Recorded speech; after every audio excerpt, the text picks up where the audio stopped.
Bem-vindos ao podcast Tá Qualificado, episódio de número 8. Gente, vocês têm noção que nós estamos chegando na reta final da nossa temporada, primeira temporada desse podcast.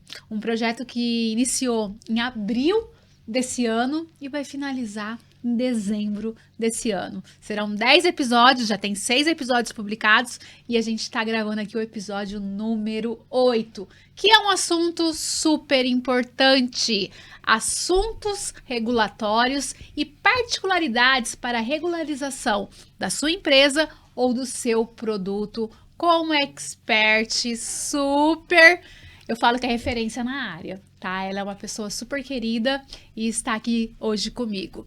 Queria agradecer aos patrocinadores, a Clean Esterilização e a Texto do Brasil, por confiarem na gente nessa jornada, por estarem conosco, né, nessa jornada, nessa primeira temporada, porque sem o apoio deles seria um pouco difícil a gente fazer acontecer. Então, gratidão de coração, Texto e Clean, por acreditarem no meu trabalho e estarem com a gente aqui nessa primeira temporada. É um prazer tê-los aqui com a gente. E hoje, gente, eu estou aqui com uma convidada, como eu disse, especial, uma convidada que eu estava até antes de ter esse podcast do dia de hoje, eu não tinha certeza se ela viria, tá? Não tinha uma enquete rolando aí, se viria, se não viria, mas ela veio, que é a Mariana Gert. A Mari é uma mentorada minha já há muito tempo, faz parte do meu grupo de Mastermind, ela é especialista em assuntos regulatórios, né? Então, nada mais que é importante trazer ela aqui para falar com vocês. E ela é uma pessoa que eu admiro muito pela autodidata, ela é inteligente. Qualquer assunto de assuntos regulatórios, você pode perguntar, quer regularizar uma empresa? Pergunta para Mariana. Quer ir no Notivisa? Pergunta para Mariana. Tô com uma dúvida em saque. Como que eu posso mandar essa dúvida para Anvisa me responder? Pergunta para Mariana, tá? Então é um prazer, Mari, ter você aqui comigo nessa mesa, pra gente falar de um assunto que você é a sua paixão. Não tenho dúvidas disso, né? Todo mundo que tá comigo, gente, realmente é um apaixonado pela área que atua. E hoje a gente vai estar falando sobre assuntos regulatórios e particularidades para regularização de empresas e produtos, certo? Certíssimo. Perfeito. Então, Mari, seja muito bem-vinda aqui. É uma honra, como eu te disse, ter você aqui comigo. E eu queria que você se apresentasse para a turminha aqui. Quem é a Mariana Gert? Bom, Dani, antes de qualquer coisa, eu quero te agradecer, né, pelo convite.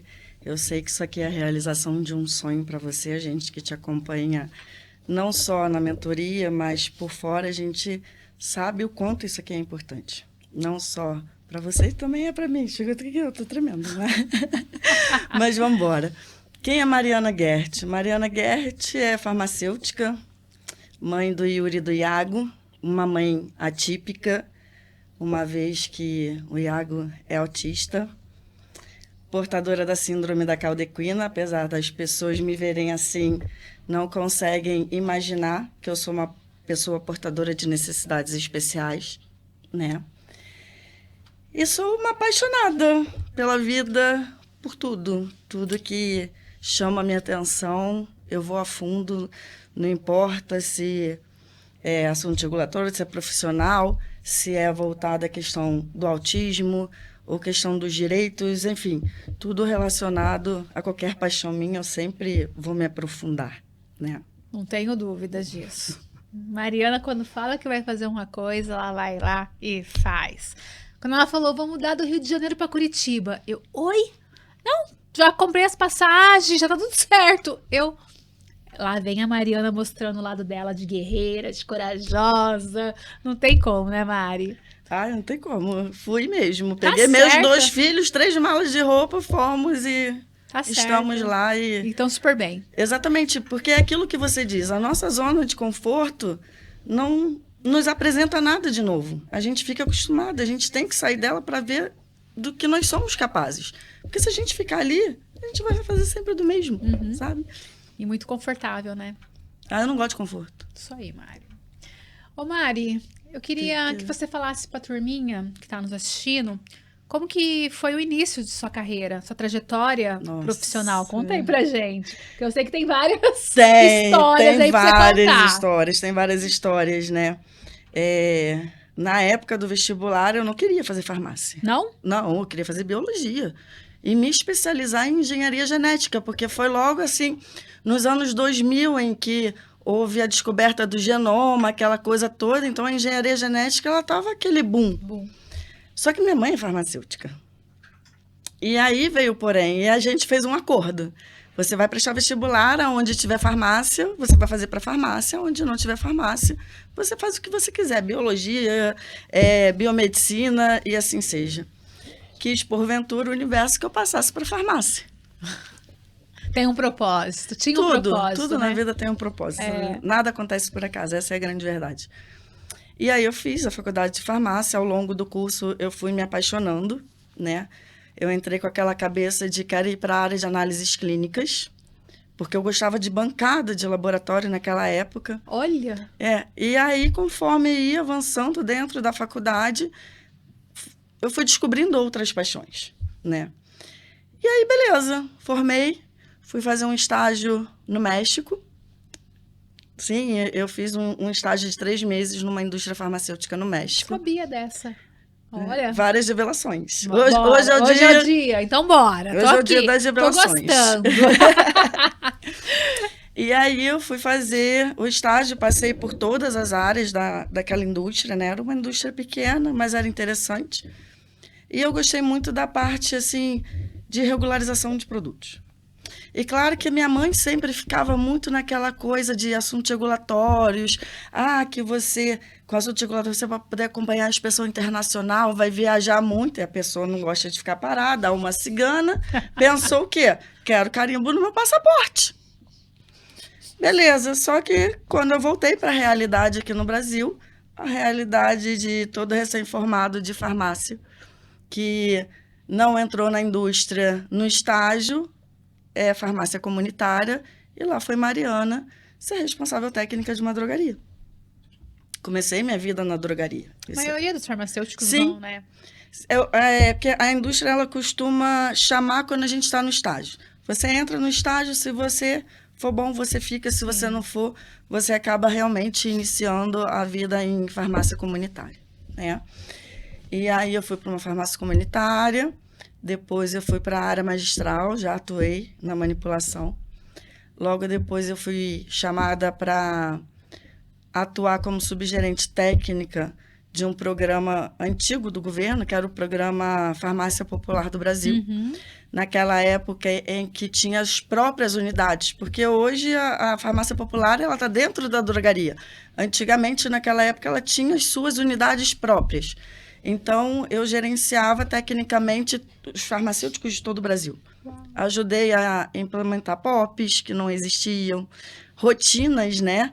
Então, aí desde lá do início, você vê que eu já tinha aquele viés de... Não, eu gosto de organizar a casa. Essa é a verdade. E aí, parei um tempo para ter meus filhos. E quando eu voltei, eu já voltei na área da logística. Uhum. Trabalhando como OPME, um material de neurocirurgia. E eu sempre, naquela curiosidade, eu falei para o meu patrão, eu falei assim, olha só, eu quero saber como é que esse produto funciona na prática. Eu quero ir para o centro cirúrgico. E fui para o centro cirúrgico. E acabei me tornando especialista daquele determinado produto. Então, toda vez que havia necessidade, eu ia para ensinar os médicos a manipular aquele produto dentro do centro cirúrgico. E aí eu tive uma evolução, dei um salto, fui trabalhar na logística de medicamentos e foi aí que realmente tudo mudou, né?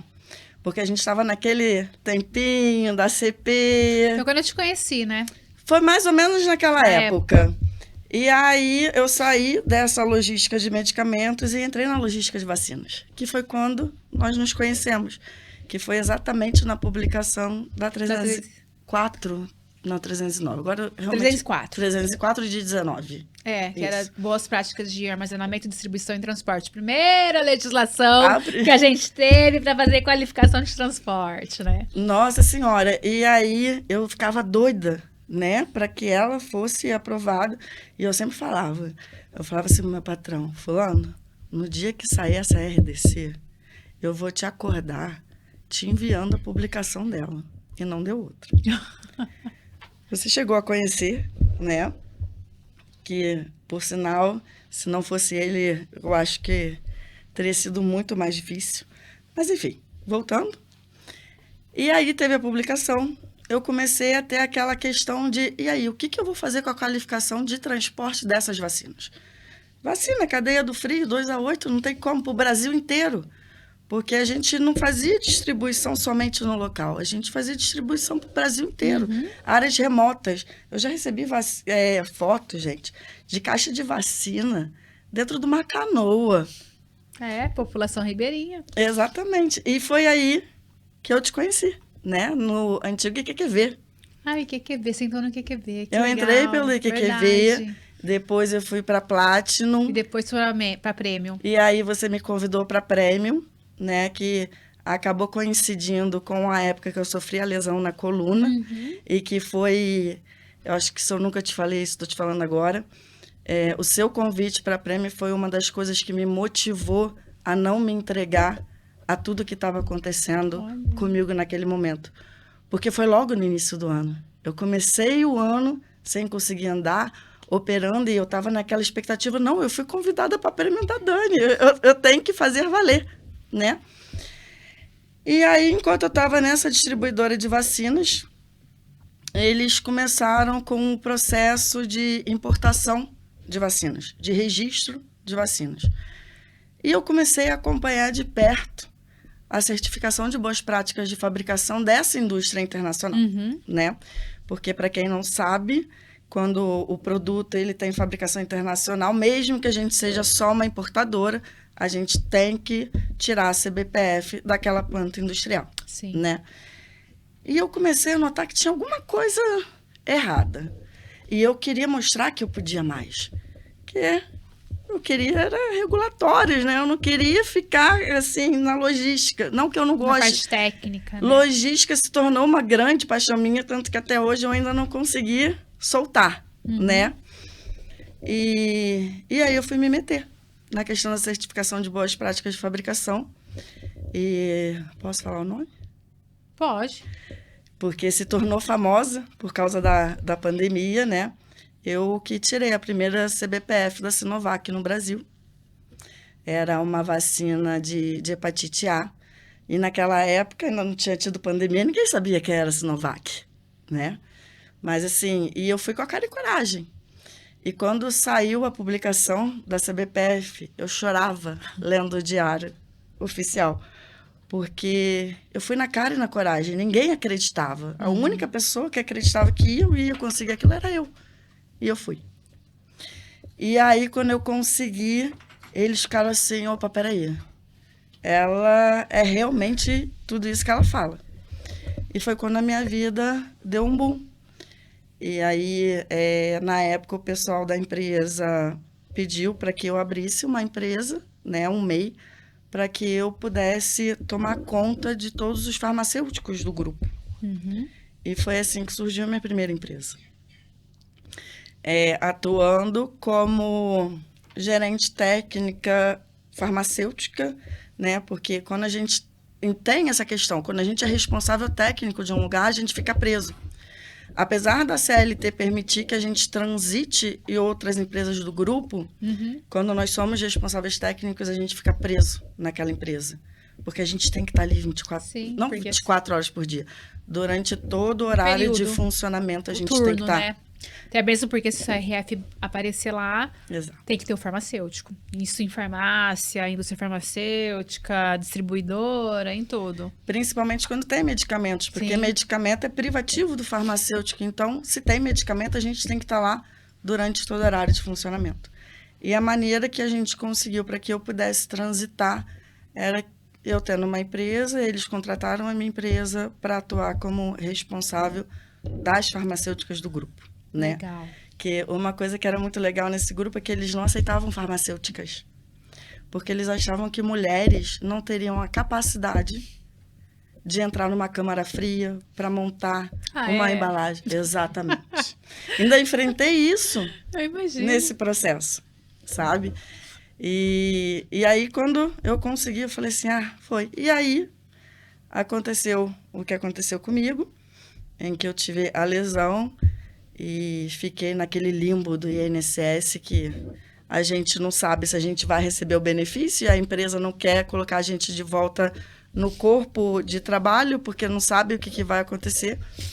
E foi quando eu precisei colocar o meu CNPJ para o jogo. E eu coloquei. E desde então foi alavancando, né? Estamos aí já 6 anos, 2019, já são 6 anos. Parabéns. Atuando e cada vez mais focada sempre em assuntos regulatórios. Mas, aquilo que eu te falei, eu não consigo largar a logística. Por quê? Porque 95% dos meus clientes são importadores. Uhum. Então, quando eu pego um importador, eu tenho que legalizar, eu tenho que ensinar ele a fazer tudo. Porque, como a Estelina falou, ou você está legalizado ou você está ilegal. É clandestino, né? Clandestino. Ou você é clandestino ou você está legal. Legalizado. Então, assim, e para estar legalizado, você tem que implantar a garantia da qualidade, porque a legislação exige isso. Com certeza. Então, eu acabo atuando tanto na implantação de uma cultura da qualidade nas empresas, né? Como na regularização dela e na regularização dos produtos para que eles possam trazer o produto para o mercado nacional. Não é uma coisa simples. Principalmente eu pego muito o pessoal querendo trazer cosmético da China. E aí, chega no porto, o container fica preso, porque precisa de Anvisa. As pessoas não fazem ideia de que um simples cosmético, um simples batom... é um simples batom, sim, beleza, mas precisa de Anvisa. Claro. Então, não é só trazer... mas e se o produto já for registrado? Gente, não é assim. Existem várias nuances para você trazer um produto. Com certeza.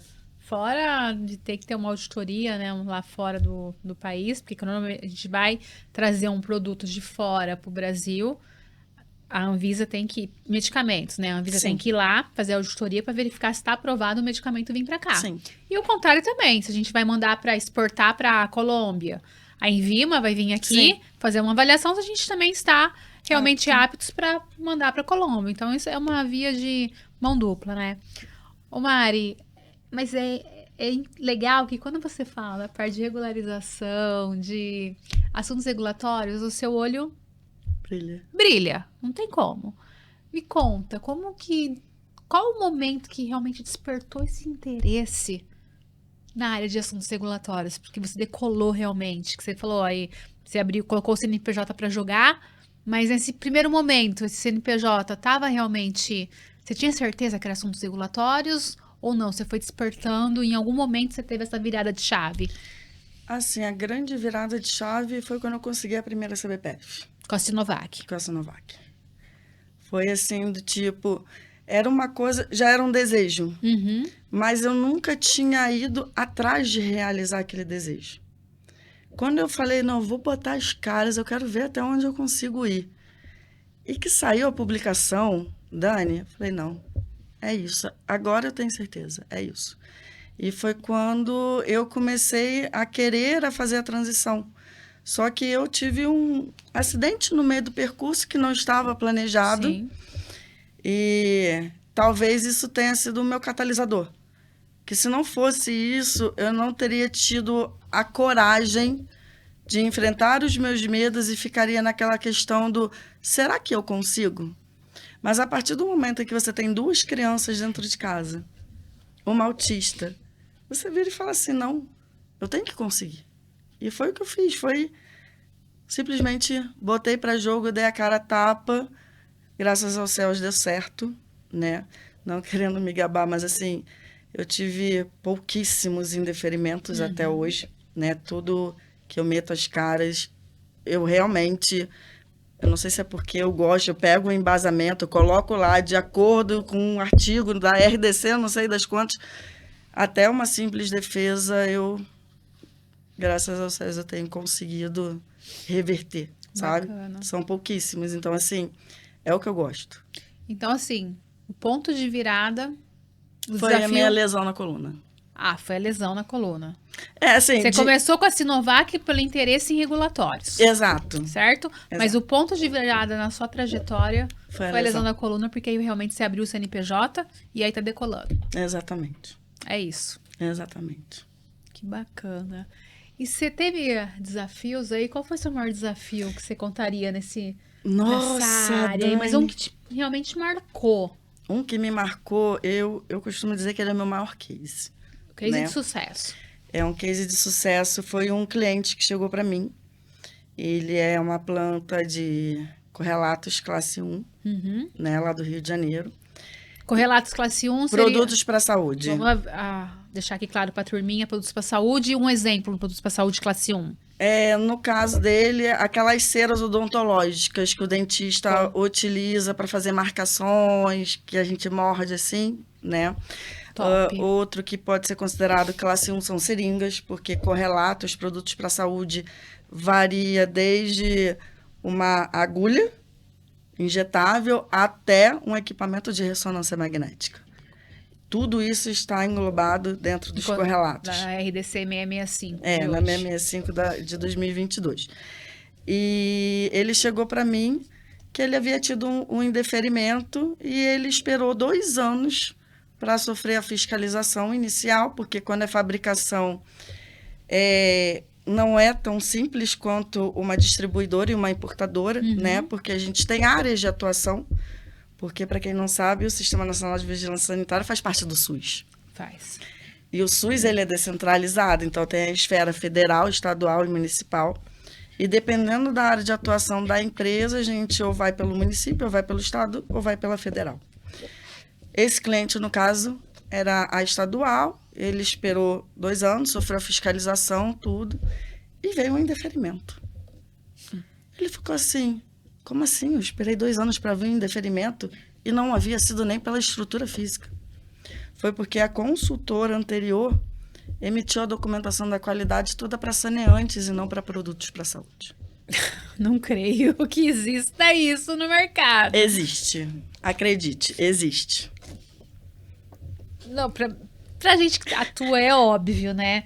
Saneantes é muito diferente do produto da saúde. São legislações totalmente diferentes. Enquanto saneantes, que a Sarinha e a Aline falaram aqui, é a 47, produtos para saúde é 665, sendo que o grau do produto para saúde, com certeza, o risco é maior. Muito maior. Tá, exato. Beleza. Emitiu toda a documentação da garantia da qualidade de saneante. Quando eu olhei aquilo, eu falei assim, gente... Óbvio que ia ser deferido. O que é isso? Como assim? Só que o dono da empresa não tinha a menor noção, sabe? Porque, assim, para ele tinha contratado uma empresa idônea que tinha sido muito bem indicada, né? Aí eu falei assim, olha, vamos lá.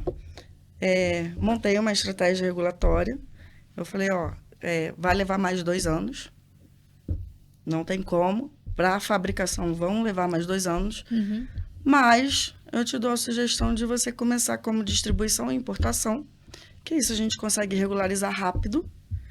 Pelo menos você não vai ficar sem nada. Você vai poder importar, você vai poder distribuir produtos para a saúde, vai ter um giro de caixa enquanto você fica aguardando para sair de fabricação.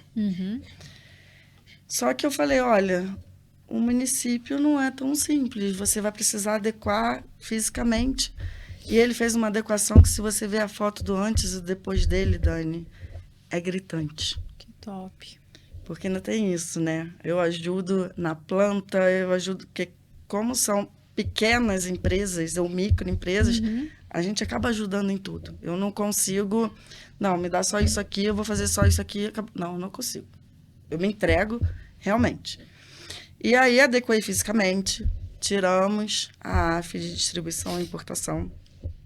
Ficamos mais 1 ano aguardando e a fiscalização do Estado. E quando veio a fiscalização do Estado, todo mundo tenso, veio o relatório lá, deferido. Hoje a gente está aguardando a publicação da ampliação da AF dele, né? Para inclusão de fabricação. Então, eu costumo dizer que esse foi o meu maior case, em que eu peguei uma empresa que você olhava assim... Como a vigilância não reclamou nada da sua estrutura física, reclamou somente da documentação. E você vê o que a empresa é hoje, É legal, né? É É bacana. maravilhoso. Eu falo que quando eu vejo foto do antes, quando eu tô entrando, e foto depois que eu tô entregando o projeto, é muito gratificante, porque a gente vê mudanças, né? E são mudanças que nós propusemos à empresa, ao diretor da empresa, e ele acatou a nossa opinião. Isso é Uhum. importante também, porque ele poderia não acatar a nossa opinião, né? Eles acatam e a gente consegue ver esse êxito, esse resultado. É muito gratificante. É maravilhoso. É uma Assim, sensação única. a melhor coisa é você ver o seu cliente ansioso para ver uma publicação de uma AF ou de uma notificação, você acordar, porque a primeira coisa que eu faço é ler o Diário Oficial, Ou manda né? CBPF, imagina, todo mundo Menina, eu esperando lá a pego, publicação no DOU. exatamente, pego, ó, bom dia com publicação. O cliente já acorda feliz e contente, Sim, sabe? E não existe nada mais gratificante do que isso, porque como eu pego muita micro e pequena empresa, você vê que a pessoa está ansioso para ver o negócio dele decolar, porque ele está apostando todas as fichas ali. E quando você mostra para ele, olha, foi publicada a sua notificação, foi publicado o seu registro, e o cara abre aquele sorriso assim de agora eu vou poder realizar o meu sonho. Gente, não existe nada mais gostoso do que isso. Nada. e Mari, a gente tá falando aqui de publicação, de DOU. Acho que é legal a gente passar aqui pra turminha que tá nos assistindo. O que que seria o DOU, né? Pra quem é, tipo assim, não. Tem gente aqui que com certeza está assistindo que não é da área industrial Sim. e não tem contato com a área de regulatórios, que são áreas totalmente distintas, né? Uma área de qualificação e validação, muito pouco contato tem com a área regulatória, porque nas empresas é bem separado os setores. Então, explica um pouquinho o que seria o DOU, como que é realizada essa publicação. Então, primeiro, eu acho muito estranha essa questão da diferenciação de áreas, porque a área de regulatório ela tem que se comunicar diretamente com a garantia da qualidade, porque toda a documentação que você monta num dossiê do Sim, produto, a área regulatória tem que pedir para a qualidade. exatamente, essa questão de qualificação e validação, eu, por exemplo, que trago produtos de fora, né, eu tenho que apresentar relatório de validação de esterilização, validação de limpeza, tudo isso está ali. Então, eu acho estranho, mas eu sei que essa é a realidade. Mas vamos lá. O que é o DOU? O DOU é o Diário Oficial da União, né? Eu não vou dizer o órgão, é a via de publicação aonde o governo brasileiro ratifica todas as legislações e decretos, independente de Anvisa. Sim. Lá é onde o presidente publica tudo, é onde sai o decreto que vai formalizar uma lei, porque sai uma lei, mas a lei só passa a valer depois que tem a publicação do decreto no Diário Oficial, né? Licitação sai no Diário Oficial. Se o fiscal vai fazer inspeção internacional na planta tal, sai no Diário Oficial quem é o fiscal, tudo referente à legislação nacional sai no Diário Oficial da União, né? Então, com a Anvisa não seria diferente. Para aquele produto estar regularizado, tem que ter tido a publicação no Diário Oficial e ali a gente vem o nome da empresa, o CNPJ, o número do processo, o número do registro. Tudo certinho. Tudo certinho. E se está lá aprovado, se não está aprovado. Sim. Então, eu costumo dizer, você quer saber se aquilo ali está valendo? Não é nem no Consultas Anvisa. É no Diário Oficial. Diário Oficial, com certeza. Tá em dúvida? Entra ali no site do Diário Oficial, pega o CNPJ, o número do produto, coloca lá na lupinha de busca e lá você vai ver se tá ou se não tá. Sim.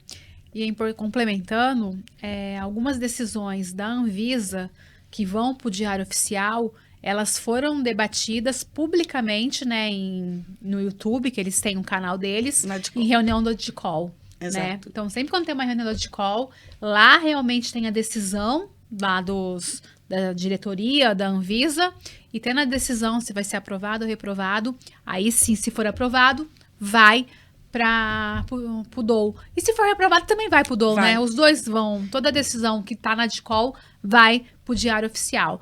Normalmente são publicações de segunda e quarta? Assim, ou eles mudaram um pouco? Depois da pandemia houve alguma alteração, né? Segunda-feira costuma sair a maior parte de registro e certificações de boas práticas de fabricação. Não quer dizer que nos outros dias não saia, mas a segunda-feira é a massa da publicação, né? Geralmente, nos outros dias da semana, sai deferimentos e indeferimentos de AFs, que são, para quem não sabe, o que é a autorização de funcionamento de empresa. Sim. Né?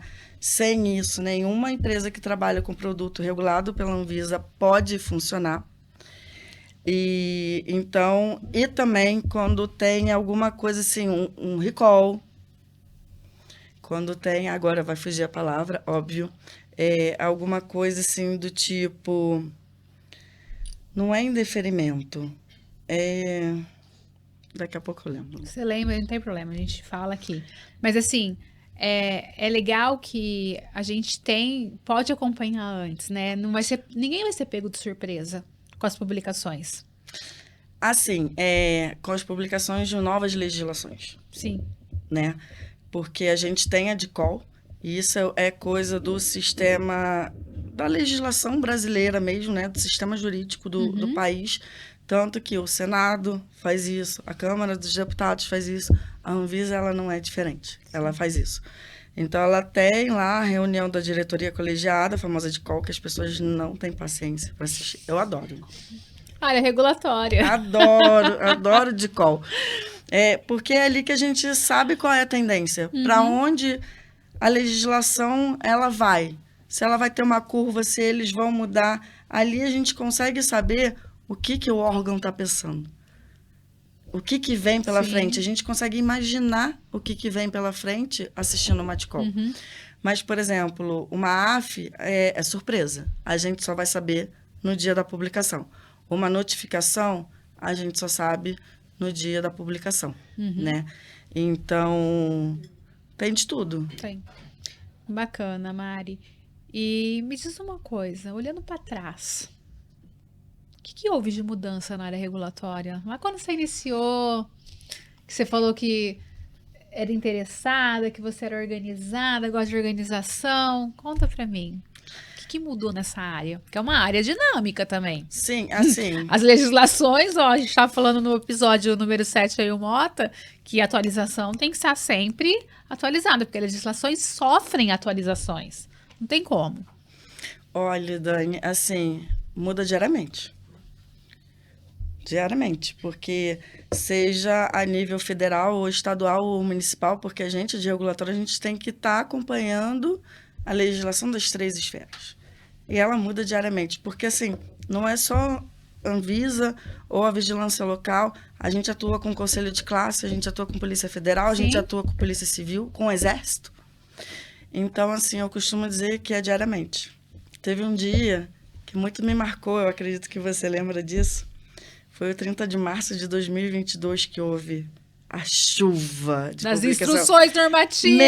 658 revogou a 301 e veio a 658, a 665, instrução normativa, a 653, aquele monte de instrução normativa que regula e ajuda a ratificar. Foi um marco, né, regulatório. A gente passa por marcos regulatórios, né? E a gente passou recentemente. Eu acho que tem muito marco para vir aí, mas olha só, tem o marco que nós estamos vivendo hoje, e isso é uma das coisas que a gente discute muito lá no Mastermind, né? É a questão, por exemplo, dos suplementos alimentares. Sim, esse daí. Suplementos alimentares e farmácia de manipulação, área magistral. São os dois que estão realmente de discussão. A IN 35 tá em discussão, tá? Mas é algo que já vem de um passado. Sim. A gente já tinha a IN 35. Agora tá vindo realmente a revisão dela, porque o PIX lá revisou na Europa, a gente vai ter a revisão aqui, que a gente tá com draft, né, praticamente. Então, a gente vai ter a nossa revisão também. Mas suplementos e área magistral é algo que tá no boom. E as pessoas não imaginam, por exemplo, aquele energético que a gente toma. Sim. Aquilo dali é um suplemento alimentar. Tá registrado? Notificado? A partir desse momento, desse marco regulatório, está tendo a necessidade e a obrigatoriedade. Até pouco tempo atrás não tinha. Por isso, e aí é que você começa a ver como é que o órgão pensa. Sim. Ele começou na área de alimentos, ele ia muito naquela questão dos probióticos, leite para fórmulas infantis, né? Papinhas, etc. E aí começou a notar que está tendo essa questão muito grande dos suplementos, É creatinina. óbvio, a gente está trabalhando, a gente está numa fase de longevidade, que o público, a gente tem muito mais gente experiente, não vou dizer velha, tá? Sênior, Que é a somos nossa sênior. turma. Somos É uma sênior. turma mais experiente que tá lidando, né? Em vez de tomar uma medicação, tá indo pra suplementação. É um ômega 3, é uma creatina que a gente toma, é um whey protein que a gente toma. Então, assim, a gente tá indo pra essa era, a gente tá numa era dessa, Sim. né? E algo que não tinha nada, nem estabilidade tinha. Não tinha. E foi prorrogado por mais um Foi. tempo. Mas, assim, só de passar a ter obrigatoriedade de Já é notificação alguma coisa. já é alguma coisa, porque até pouco tempo atrás nem isso tinha. Exatamente. Então, gente, você entra na Shopee, tem um monte de suplemento alimentar sendo vendido. Tem.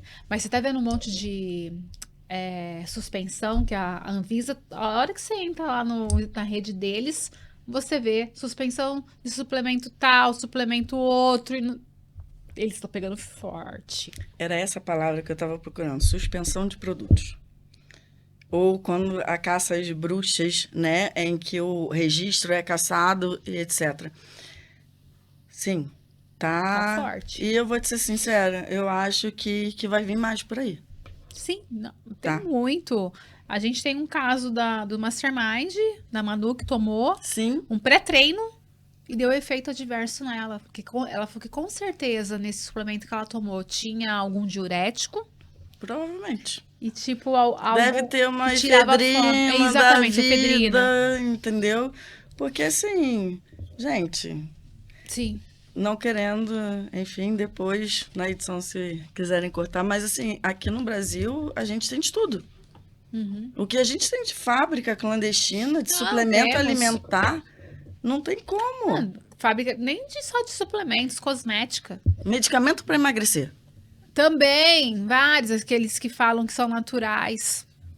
São nada. Tem sempre alguma substânciazinha que, Nunca. tipo, é uma ibuprof... Como que é que é forte? Não é sibutramina, tem uma outra, não sei, tem uma que eu esqueci o nome. Mas tem, porque no Fantástico, uma vez passou uma matéria falando que um medicamento... Tem Proporex? Não sei. tem Proporex, se eu não me engano, Não é sei. marca. Sei que, assim, falou que no Fantástico mostrou o medicamento natural de emagrecimento, aí levaram para teste em cromatografia, tinha picos. E aí identificaram que tinha outras substâncias que não eram declaradas. Sim, às vezes não é nem isso, né? Às vezes é uma contaminação cruzada mesmo. Sim. Porque por mais que a legislação diga que farmácia magistral ela tem que fazer fórmulas individualizadas e personalizadas, muitas das vezes ela acaba produzindo suplementos alimentares em lote. Uhum. E acaba ocorrendo uma contaminação cruzada, porque é aquilo que o Medina fala. Quem faz uma qualificação correta do sistema de ar? Pô, Porque indústria até que faz, agora a farmácia de manipulação é algo que se coloca em dúvidas. E muitos suplementos hoje são fabricados em lote em farmácias magistrais.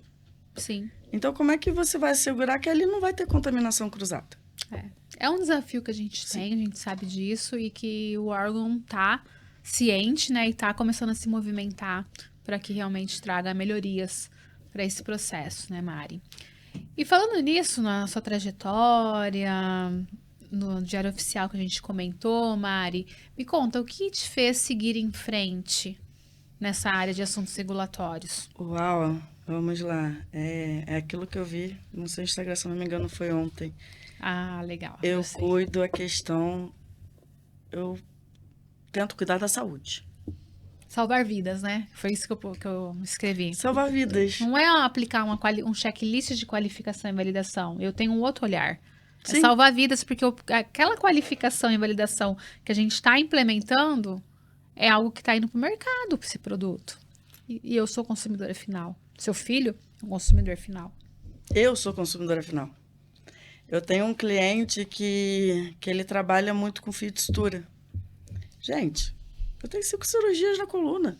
Se aquele produto não for fabricado, não for registrado, quem garante que vai se segurar? Com certeza. Que o ponto... Foi o que eu falei para ele. Eu falei, olha, quando eu estava treinando a equipe dele, eu falei, quem garante que se você sair daqui e sofrer um acidente de moto ali na frente, o fio de sutura que vai ser utilizado para dar o ponto, para fechar a ferida, não é o que você armazenou aqui dentro da sua empresa. É crítico, né? Dói, né? Exato. Quando a gente começa a falar assim, mas é bom porque impacta os profissionais. Sim. Treinamentos são necessários por causa disso. Principalmente quando a gente lida com chão de fábrica de uma empresa que não tem a cultura da qualidade. Exatamente. E eles costumam seguir ordens, é para fazer isso porque eu estou mandando. Não, gente, não é assim. Você tem que fazer isso por causa disso, disso, disso e disso. Vocês já pararam para pensar que isso, se for feito dessa maneira, pode ocorrer isso, que se for feito daquela maneira, pode ocorrer aquilo.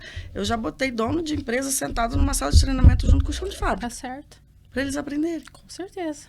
Teve um cliente meu que chegou e falou assim, olha, o fabricante está perguntando por que está demorando demais se lente de contato é só um plástico que a gente coloca no olho. Contou isso. Oi? Lente de contato? Plástico. Aí eu virei e perguntei assim, pergunta para ele se ele tem coragem de botar esse plástico no olho do filho dele. Pois é. Não responde. Gente, colocar algo no olho pode causar cegueira. Aquela história das pomadas. Tanto que a Anvisa agora ela começou a olhar assim para os cosméticos de uma maneira diferente. Forma, que nem um soro fisiológico. Se ele não for bem produzido...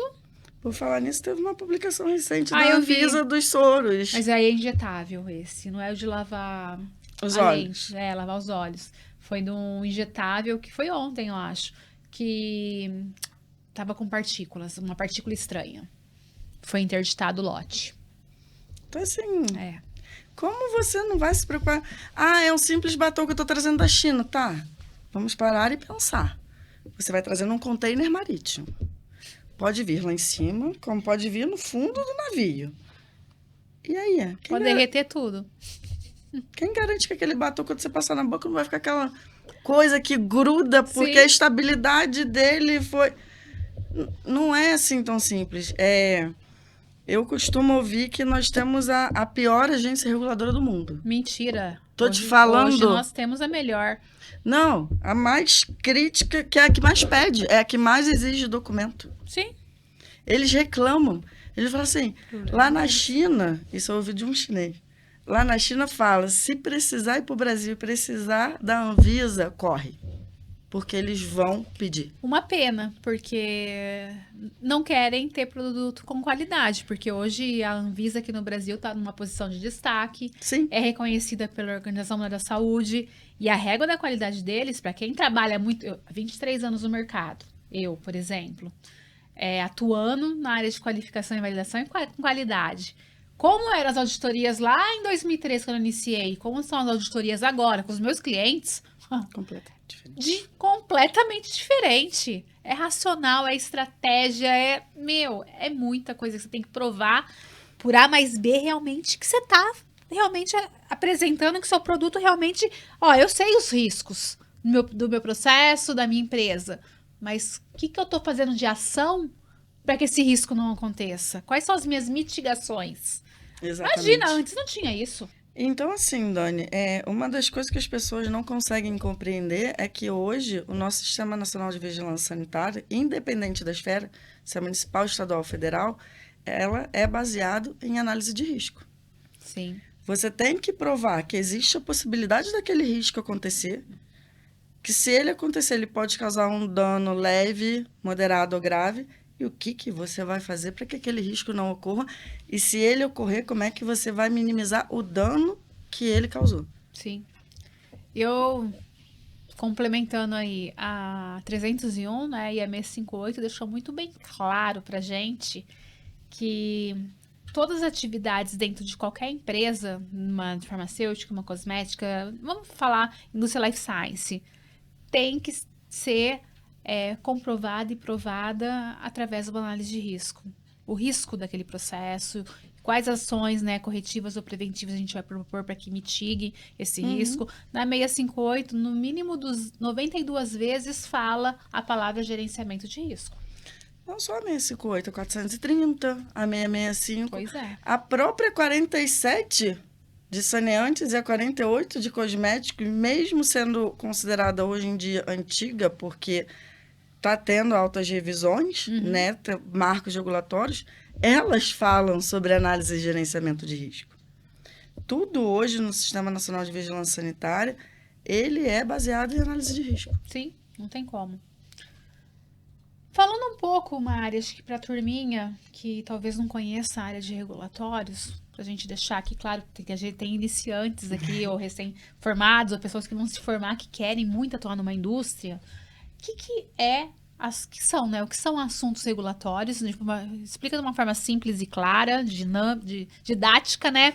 E qual a importância de assuntos regulatórios dentro das indústrias? Então, de uma maneira bem clara, né? Vamos pela etiologia da palavra. Assuntos regulatórios. Está regulando.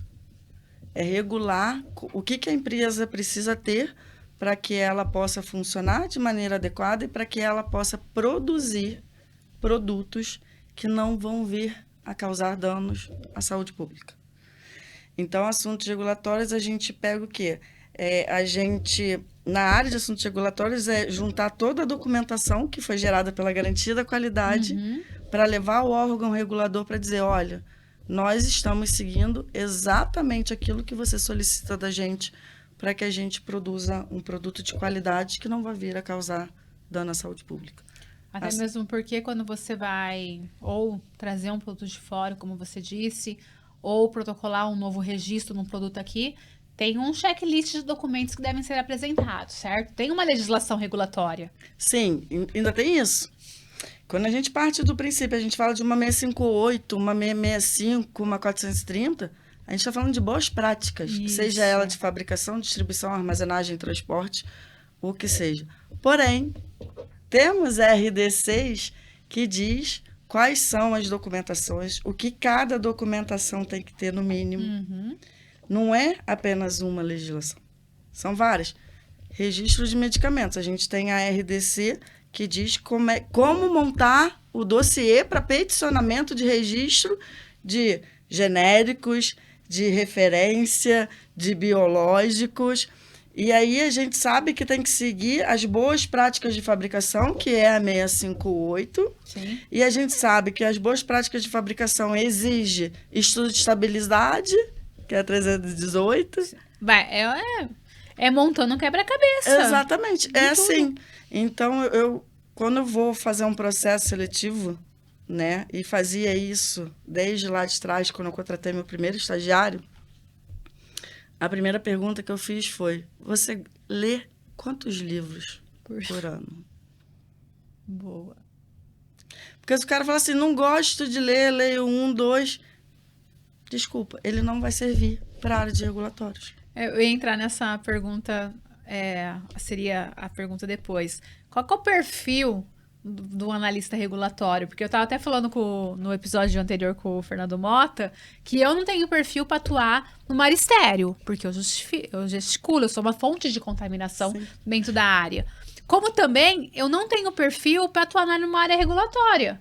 Porque a área regulatória é ler muito, é ficar no computador fazendo relatórios, montando checklist, dossiês, defesas, que é um perfil de uma pessoa que vai mais para uma área de advocacia, é uma pessoa que tem que ter o tato de leitura, de compreensão e de defesa. Olha, Dani, é um perfil mais, como eu diria, a gente estava falando. Não é mais zen. É uma pessoa que tem que gostar de ficar sentado o dia inteiro no computador, ficar digitando. Olha, eu costumo dizer que não gosto de trabalhar com pessoas. Vai trabalhar com regulatório, você vai se dar bem. Porque você passa o dia inteiro debruçado sobre legislações. Sozinhos. É uma pessoa que tem que ter também essa capacidade de entender sozinha para poder se... Por isso que a área de regulatórios costuma ser a princesinha dos farmacêuticos, né? Os farmacêuticos costumam falar assim, nossa, assuntos regulatórios, a área mais difícil de entrar. Gente, não é que seja difícil, você tem que ter um perfil. Se você não gosta de ler, você não vai se dar bem na área de regulatórios. Porque é uma dinâmica, tipo assim, o Diário Oficial hoje, como ele é online, a qualquer momento pode ter uma nova publicação. A qualquer momento. Antigamente, a gente sabia que tinha que esperar no máximo o dia seguinte, porque ele era publicado fisicamente. Hoje em dia, não. Hoje em dia, a qualquer momento, sai uma edição extra. Uhum. Dali a 30 minutos pode sair a segunda edição extra do dia. Então, você tem que gostar de ler. Eu costumo dizer também que você tem que gostar muito de estratégia. Exatamente, é racional, né? Você tem que saber ter o bom senso de racionalizar tudo que você está lendo e resumir para colocar numa defesa. Exatamente. Você tem que montar a estratégia de como é que você vai regularizar aquela empresa. Ah, esse ponto está demorando. O case do cliente que eu dei ainda há pouco, ele ia ficar mais de 2 anos. Mais de 2 anos sem poder operar, pagando funcionário, sem poder funcionar. E aí você chega nele e você tem que pensar e falar assim, cara, você tem que montar uma estratégia, você tem que ser estrategista. Uhum. E você tem que conseguir conciliar toda aquela legislação para que você possa montar uma boa defesa para o órgão regulador. Que você cita não mais de uma. Eu fiz uma defesa que a vigilância do Estado, na aprovação de um projeto arquitetônico, disse que uma importadora, que é simples escritório, de produtos para a saúde, tinha que ter um laboratório de controle de qualidade. Como assim? Uhum. E aí você tem que fazer o quê? Você tem que buscar na legislação. E você não busca somente na legislação da federal, você tem que ir na do estado, do município, para você ter um embasamento, para você ter certeza daquilo que você está falando. Sim. Não é simplesmente chegar ali no chat GPT e falar assim, você pode montar uma estratégia para mim dizendo por que eu não sou obrigada a ter um laboratório de controle de qualidade. Não é assim. Não, até mesmo porque muita gente não sabe usar o chat GPT. O chat GPT tem que ser muito bem treinado, né? Para dar uma resposta realmente bacana. Exatamente. Você tem que estar todo dia lá, falando a palavra-chave, treinando ele e fazendo, entendeu? Não na primeira vez, de sopetão, vou lá e coloco. Ele vai gerar algo, vai. Mas se é realmente fidedigno, eu tenho minhas dúvidas. E até para você revisar o que o chat GPT gera, você tem que ter um conhecimento, Com você tem que certeza. ter um embasamento. Então, assim, tem que gostar de ler. Tem que ser estrategista. Eu costumo dizer, você não quer lidar com pessoas, gosta de ler, então Vai para a área regulatória. vai para a área regulatória, porque você não tem que lidar com ninguém, você só vai lidar com papel. Lógico que você tem que saber fazer a comunicação entre as áreas, principalmente porque a gente precisa da documentação da garantia da qualidade. Quem gera a documentação que a gente vai submeter para o órgão regulator é a garantia da qualidade. Uhum. Então, você, às vezes, tem que saber comunicar com o órgão. Sim. Com o órgão, desculpa, com o setor, porque às vezes ele preencheu a documentação de uma forma, olha, não é assim, será que você pode corrigir esse ponto? Você também tem que ter aquele jogo de cintura, porque o pessoal, o chão de fábrica em si, ele pensa muito, poxa, preencher esses papéis já é um saco. Aí vem a menina de um setor que não sabe nem o que está acontecendo aqui me pedindo para corrigir isso. Como é que é? Sabe? Mas esse é o perfil. Gostar de ler. Gostar de ler, trabalhar sozinho. A primeira pergunta que tem que ser feita quando você vai selecionar alguém é: quantos livros você lê por ano? Boa. Legal, bacana. E Mari, quais são os erros mais comuns que você que lida com vários clientes, né, observa? E erros em assuntos regulatórios que as empresas cometem? Bom, como eu trabalho com muito importador, né, a documentação vir errada. A documentação, ela costuma vir preenchida de uma maneira que o órgão regulador vai gerar uma exigência. Gerar exigência é mais tempo que você leva para o seu produto entrar no mercado nacional. Então, é muito essa questão de documentação errada. Sim. Documentação preenchida de forma errada. Por exemplo, preciso de um relatório de validação de esterilização do produto. Vem o relatório, mas não vem com a assinatura da garantia da qualidade. Sim, é o mínimo, né? Isso é o que... Não, Sim, e eu falo que às vezes as empresas levam exigências nos processos dela bobas. por besteira. Por não ter uma pessoa revisando, com um olhar um pouco mais crítico, porque isso, assinatura, é algo básico. Ou porque faltou um teste, mas esse teste foi feito. Só não protocolaram o teste, gente. Então, assim, para protocolar qualquer processo de registro, notificação, eu tive um caso de registro que entrou com 5 exigências, mas a maioria das exigências, o pessoal, eu não trabalhava, eu estava na parte da fábrica, né? Então tinha uma parte regulatória. Mas a pessoa que foi protocolar não revisou. Foi pedindo para garantia, a garantia foi entregando, e a garantia esqueceu de entregar, porque são métodos analíticos, são vários métodos analíticos que você tem que protocolar, fazer. Esqueceram de um teste e foi entrar numa exigência isso. Então, assim, é algo que daria para mitigar esse risco, né? Exatamente. E assim, eu ouço muita pergunta assim, mas você trabalha com assuntos regulatórios, por que você faz uma mentoria em qualificação e validação? Porque eu tenho que ter o conhecimento mínimo para poder mitigar Sim. essa questão de exigência, porque assim, vou fazer uma notificação de um correlato classe 1, classe 2. Notificação é indeferimento sumário. Se você não colocar aquele documento certinho, é indeferimento sumário. Sim. Não tem nem exigência. E aí você tem que pagar uma nova taxa. Basicamente. E eu sou terceirista, sou prestadora de serviço. Se um dono falar que entrou em exigência, ele vai ter que pagar talvez outra taxa, entendeu? Então você tem que pensar nisso também. E aí você vai explicar para o seu cliente que aquela taxa que ele pagou, aquilo dali já justifica a análise. Uhum. Porque isso acontece muito quando você tem um indeferimento de AF. O cliente ele fala assim, mas e a taxa que eu paguei? Desculpa, você vai ter que pagar uma nova. É igual CBPF.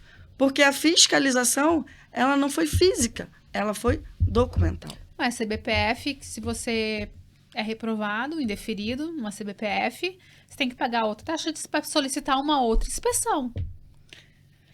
Você sabe quanto custa uma taxa de CBPF internacional? Porque a nacional, ela vai de acordo com o porte da empresa. Uhum. A internacional, fora do Mercosul, tá, gente? Porque existem vários tipos de taxa de CBPF. Sim.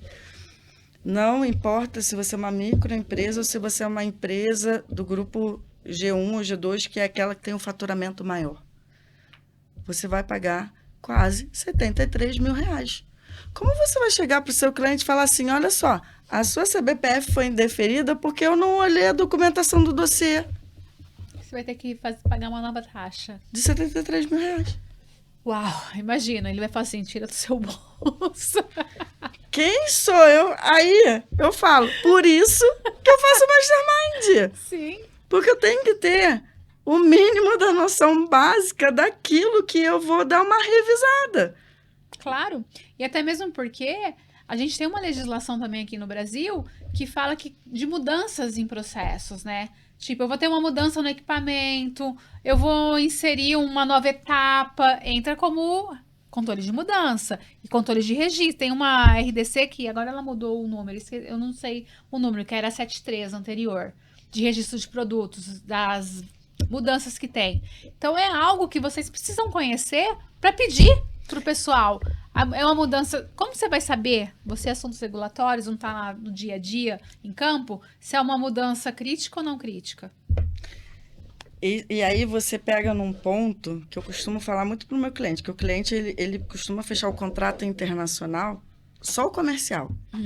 Eu viro para ele e falo assim, você sabia que se a fábrica lá fora fizer alguma alteração e não notificar a Anvisa, o produto ele pode ter o registro cassado e que isso tem que vir no contrato de negócio que você está fechando, que ele não pode simplesmente fazer alteração no processo, porque tem processos que só podem ser alterados depois que a Anvisa autoriza. Não é assim, vou trocar o processo. Não, a RDC é bem clara, quando é mudança imediata e quando tem que ter mudança que tem que esperar a publicação da Anvisa, autorização. Exatamente. Sabia que para você tirar o produto do mercado, você tem que notificar a Anvisa. Mas o cliente, que é um microempresário ou uma empresa de pequeno porte que está começando agora, está pensando no lado comercial, eu falo, o cara lá fora não pode deixar de fabricar ou fazer qualquer outra coisa sem notificar a Anvisa. Sim. Pelo menos 1 ano antes, no mínimo. Você tem que prever isso no seu contrato. Porque se você não provisionar isso no seu contrato, vai dar ruim. Sim. E aí o cliente vira e fala assim, mas você está se metendo em área que você não tem que se meter. Eu falo, não, você me contratou para ser sua assessora regulatória. Eu estou te falando que isso pode vir a acontecer. Você está orientando, Exatamente. avisando. Agora, se ele vai querer fazer ou não, é uma Exatamente decisão isso. dele, certo? Exatamente isso. Ô, Mari, a gente estava falando de chat GPT, né? Inteligência artificial, que está chegando com tudo aí. Como que tá a IA em assuntos regulatórios? Bom, a Anvisa já trabalha com IA, tá? Começaram, né? Recentemente ou ano passado? Ano passado. Foi ano passado. Ano passado, hoje em dia, só para importação, trabalho muito com importação. Tem carga que fica retida porque a Anvisa, ela cruza as informações da documentação do... Hoje em dia não é mais o Syscomex, né? É o LPCO, junto com o registro do produto na Anvisa.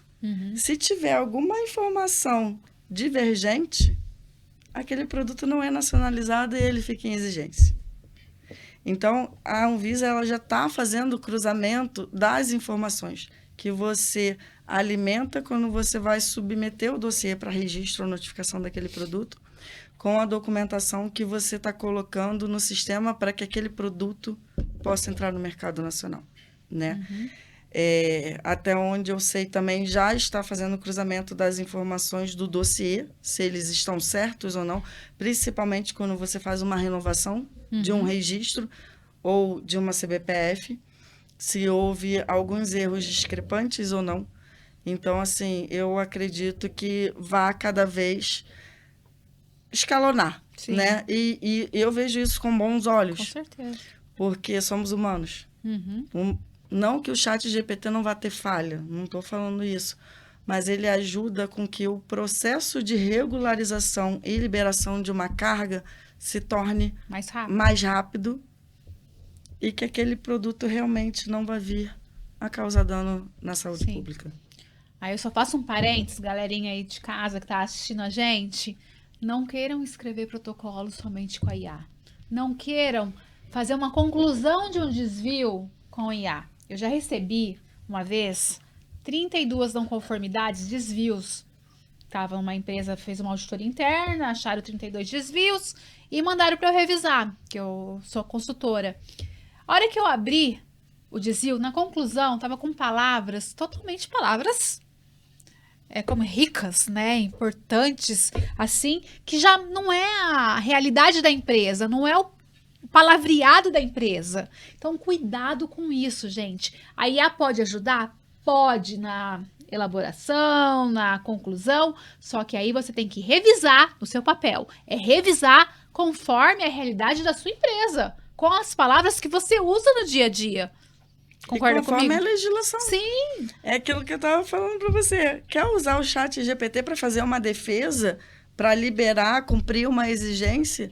Você tem que, no mínimo, conhecer a sua realidade. Sim, e treinar a IA para que realmente seja mais rápido, mais parecida possível. Sim, e o que a legislação pede para que você não fale, desculpe, chama besteira, porque se você falar besteira, vai atrasar mais. Com certeza. Às vezes pode causar um indeferimento. E aí um indeferimento é uma não conformidade muito crítica para mim. Sim. Então, assim, resumindo, a IA é uma ferramenta, o chat GPT, que nos ajuda a gente bastante. A Anvisa trabalha muito com isso, como a Mari deu, para otimizar processos de registro, análise, isso é muito bacana, só que eles sabem usar. E para nós, do lado que vamos ser o lado regulado, né? Que vamos estar usando a ferramenta para ou escrever um protocolo, ou análise de risco, ou concluir um desvio, ou fazer uma pergunta para saber como que faz. Cuidado. às vezes a resposta não vai ser a mais adequada. Então, a importância de estar se atualizando ainda continua, porque o ChatGPT não resolve sua vida. Ele vai ajudar, mas não resolver a sua vida. Beleza? Principalmente quando a gente fala de referências. Sim. Porque muitas das vezes eles utilizam legislações que já foram revogadas. Exatamente. Que não estão mais em vigência. Exatamente. Mari, se você pudesse dar um conselho para uma empresa que está prestes a ser regularizada, que está prestes a quer se lançar no mercado, qual conselho você daria? Me contrate. Boa! Gostei. Me contrate que eu garanto que se tiver exigência, vai ser exigência mínima, entendeu? Não, mas assim, siga a legislação. Porque o brasileiro, ele tem aquele jeitinho maroto. E me desculpem, o nosso órgão regulador, a nossa agência reguladora da área de saúde, ela está se destacando, foi recentemente reconhecida pela OMS, como você falou. É uma agência assim, que tem um alto patamar quando a gente fala em agências reguladoras mundiais. E não fique achando que não vai acontecer com você. Vai. Todos nós somos suscetíveis de passar por uma fiscalização. Por um dia estar na nossa rotina, bater lá, o CRF está aí. As pessoas não, desculpa. As empresas esquecem disso. Sim. Elas pensam muito em vigilância sanitária. Gente, órgão regulador não é só vigilância sanitária. CRF, CRQ. CRF, CRQ, Corém, CRBM. Vai bater. Polícia Federal, Polícia Civil. Não, Polícia Federal, muito. E te dizer, fiscalização pior que da Polícia Federal no Brasil, me desculpa, não existe. E assim, lembrando também que, assim, ter não conformidade é normal. Não queiram, tipo assim, você sabe que tem um desvio, mas você não quer abrir por medo, tá dando um tiro no seu pé. Se tem um desvio, abra esse desvio, registre.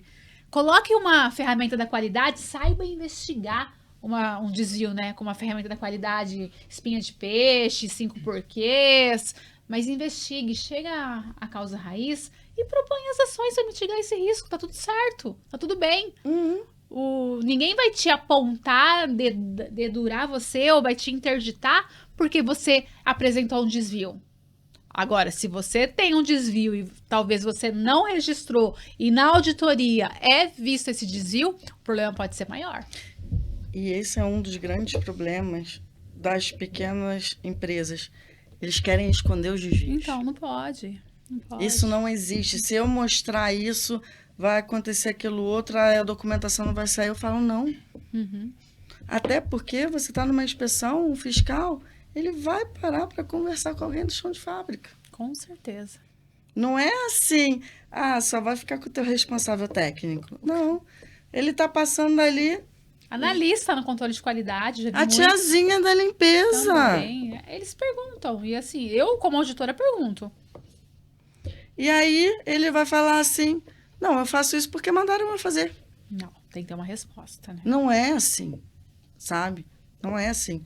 E eu costumo dizer isso para os meus clientes. Vocês precisam entender que as coisas... É difícil. É aquilo que você fala. O preço da não qualidade é muito infinitamente maior do que o preço da qualidade. É uma coisa que vai ser difícil no início. Mas ali na frente vai fluir e você vai ganhar mais. Você tende a ter até mais clientes. Com certeza, sem dúvidas. Mari, tá chegando aí o nosso final do nosso podcast, gente. Já passou 1 hora. Passa muito rápido. Muito. Eu falo que... Todo mundo que vem gravar comigo fala. Entra nervosinho. Ai, eu tô com nervoso, tô ansioso, não sei o quê. Mas quando passa, chega no final, fala... Nossa, eu queria mais. Se deixar, a gente ficaria falando aqui mais um tempo, tenho certeza. Mais umas 2 horas, no mínimo. Mas vamos lá. A gente falou do passado, né? Olhando pro passado, qual que foi a evolução que teve. Agora eu te pergunto. A pergunta é final aqui. Olhando pro futuro... O que você espera, o que você tem uma tendência que você já está sabendo para a área regulatória, pensando em 5, 10 anos? Eu acredito que a régua suba cada vez mais. Ui. Mais legislações? Já viu a agenda regulatória Já vi. 26, 27? Tintas de Eu tatuagem, vi. agulhas de tatuagem, produtos de tabaco, está tudo aí. A estética, gente. Eu acredito que a estética vai vir Tem muito que vir. forte. Tem que vir. Não é que é algo que precisamos mesmo. Que venha. Que venha. Eu acredito também que daqui a pouco o varejo As drogarias. vai aumentar também. Porque é aquela coisa de que adianta a fabricação ser altamente regulada, E o a varejo distribuição e armazenagem ser altamente regulada, até o transporte hoje está altamente regulado, não. É. e chegar no Não, varejo... A 430 e a 653, antes a gente tinha vários nós logísticos, né? Que a gente fala. Agora não, a gente tem um nó logístico, que é a parte do varejo, a cadeia final, Sim. realmente. Então é algo que também eu acho que precisa vir. Eu acredito Com que vai vir certeza. muito forte. Que bom. E aí você para linkar, por exemplo, tinta de tatuagem, mas o que você vê? Gente, Ela vai em contato com a sua pele. o pessoal hoje está fazendo tatuagem com anestesia geral, Dani. Uau. Imagina se aquela tinta ali não for feita com qualidade, tem uma reação alérgica, o paciente vem a óbito. E aconteceu recentemente. Um paciente foi fazer tatuagem com anestesia geral, ele veio a óbito. Até hoje não conseguiram. Será que foi por causa da anestesia? Será que foi uma reação da tinta com o anestésico? Não dá pra você. Tem que investigar depois, né? Não tem como. Depois que aconteceu. Infelizmente. Então, eu Então acredito... vamos se prevenir, né? A prevenção que eu falo que a análise de risco é prevenção. Sim. Então, assim, eu acredito que é a régua cada vez mais alta. Amém. Que Deus te ouça e que realmente o órgão tenha mais pessoas ainda, que eles precisam de corpo técnico, né? Para ajudar realmente em todos os segmentos que a gente fala, que são segmentos importantes. E Mari, para finalizar, qual que é a mensagem final que você daria para a turminha que está aqui assistindo? Saiam da sua zona de conforto. Saiam da caverna. A vista fora da caverna é muito mais bonita do que dentro dela. Boa.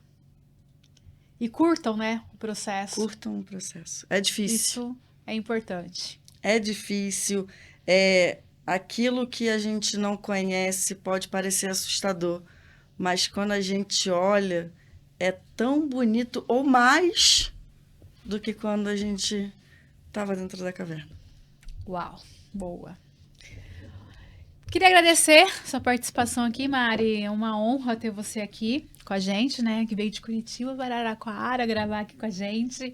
Já fiquei muito feliz e parabenizar pela sua trajetória. Porque eu te conheço dos altos e baixos, da Mari da época da coluna, que não andava, e hoje você está aqui.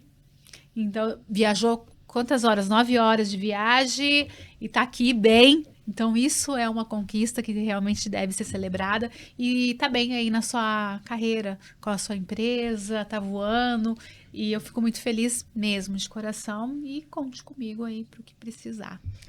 Nossa, Dani, eu sou muito grata a você.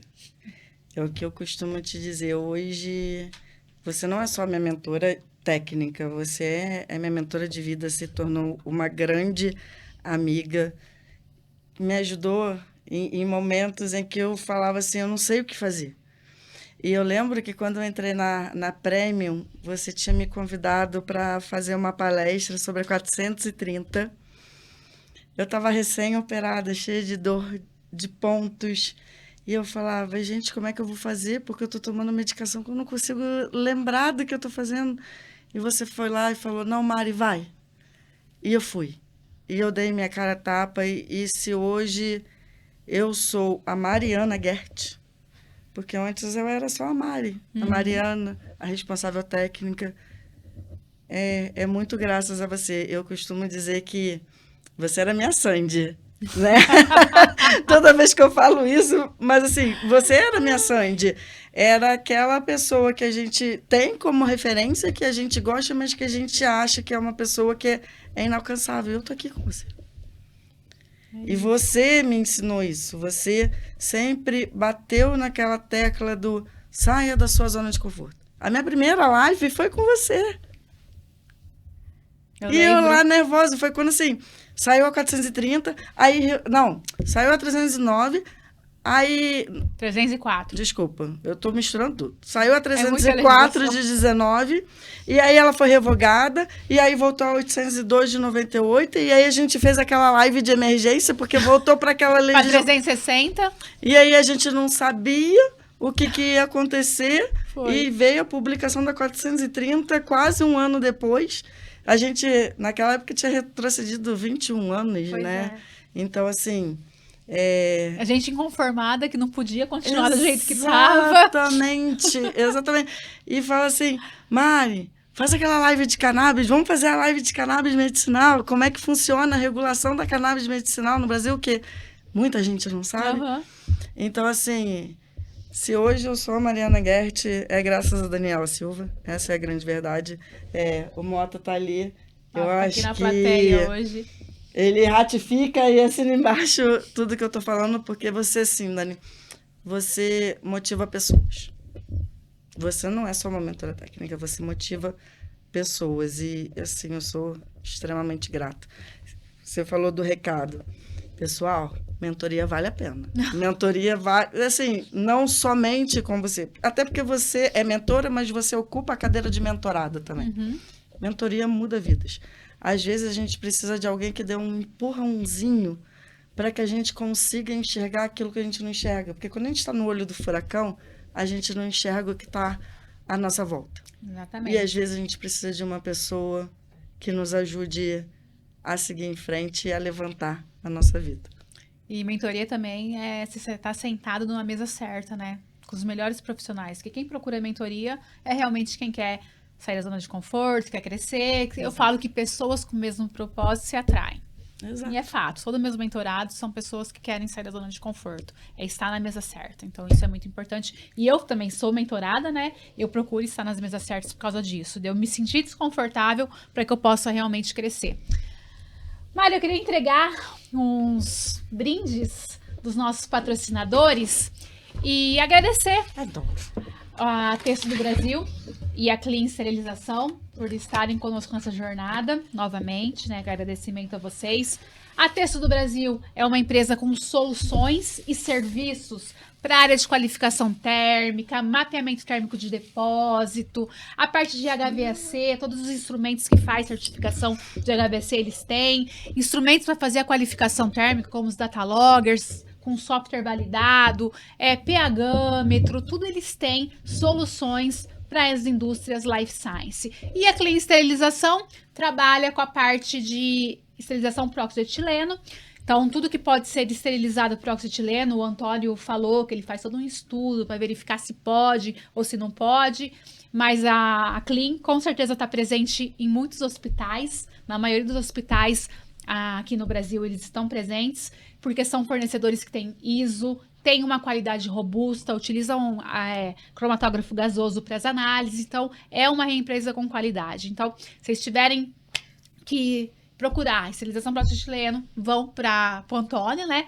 Para Clean Esterilização. E se precisarem da Texto do Brasil, tem o Paulo que quer em contato, me manda aí mensagem inbox que eu envio para vocês. Então, gente, a gente tá finalizando aqui o episódio número 8. Tivemos 7 episódios anteriores com Medina, com a Marga, com a Estelina, com a Sara e a Aline, com o Antônio, com a Túlia, com o Fernando Mota, com a Mari Gert. Vai ter mais a gravação ainda com o Saulo Abreu e com o Fábio Zamprônio. E o meu coração aqui só cheio de alegria por estar quase finalizando a temporada 1.